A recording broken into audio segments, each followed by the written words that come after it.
Chapter 1. Killer Mama. Mummy Bond. I tried the words out loud. Today was my first day back at work after 6 months of maternity leave, and while searching through the depths of my wardrobe, I was trying to think of a name for my new dual status. Assassin Mum. Slayer Mother. Breastfeeding bullet bitch. It was an attempt to distract myself from worries that undoubtedly struck every mother taking that first step back into the workplace. Is it too soon? How much am I going to miss her? Will she forgive me for leaving her? Is this the right thing to do? There were also a few, perhaps a little less usual, other concerns. Is baby brain going to affect my aim? How am I going to fare in combat when my boobs are so damn sore? Is the extra baby weight going to be an operational issue? Could having it all really extend to mothers who were also highly trained assassins in covert branches of Her Majesty's Secret Service? I'd been looking forward to leaving Babyville and heading back to the cold hard grind of my underground office. But now, last-minute doubts were creeping in. Not helped by a call a few minutes ago from my boss, Sandy, telling me not to come to our headquarters, but to go straight to Legoland, our name for MI6's HQ, as we had an urgent meeting. Such a meeting would require a suit, which had languished at the back of my wardrobe for so long I was having trouble finding it. I flicked back through the hangers again. I caught a flash of white amid a sea of black. There it was. I pulled the shirt and suit out.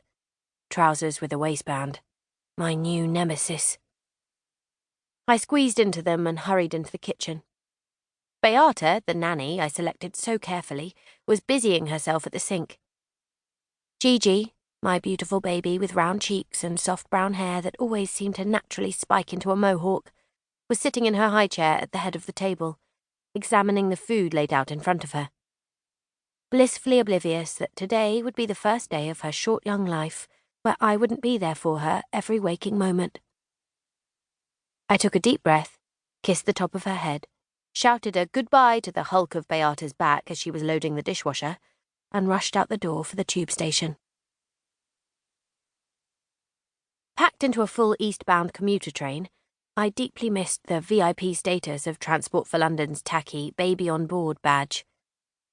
I stood rammed up against the doors and looked around the carriage. It was all dark clothes and solemn faces. The only splash of bright colour came from a woman in a party dress with panda eyes and bed hair. She kept tugging down at the short, frayed hem as suited men watched her over the top of their newspapers. I'd forgotten how miserable the morning commute was.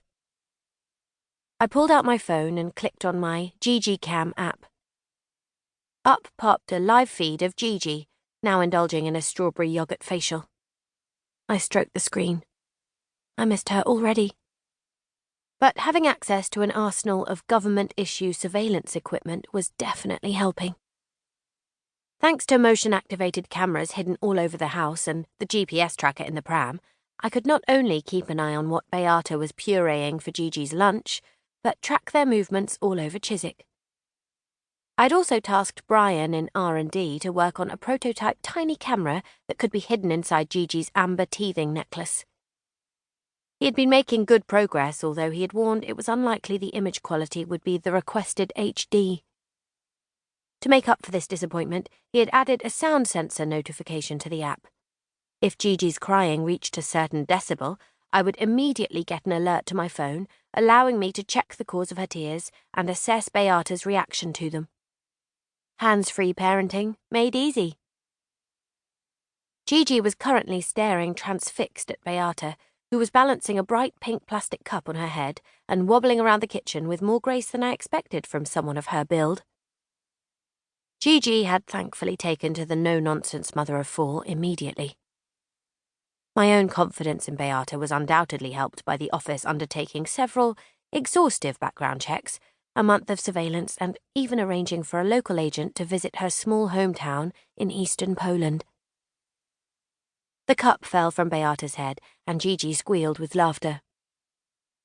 The worries I had quietened. The tight knot in my chest loosened. Gigi was being well looked after.